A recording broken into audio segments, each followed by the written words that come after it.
হিংসা কখনো মুক্তি দেয় না, হিংসা আরো নিজেদেরকে ক্ষতি করে। প্রত্যেক ধর্মীয় কথা বলা আছে, অন্যায় অবিচার যারা করে তারা এর ফল পাবে।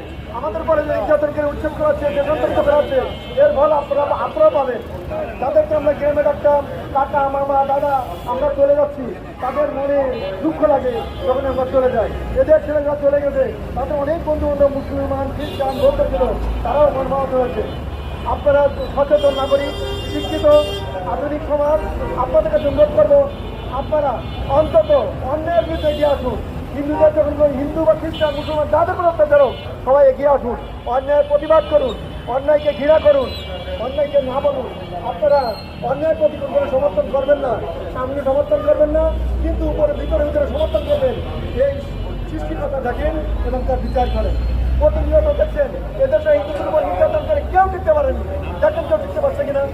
শেখ মুজিবুর টিকতে পারেনি, এরশাদও টিকতে পারেনি, পরবর্তী কাউ টিকতে পারেনি, শেখ হাসিনাও টিকতে পারেনি।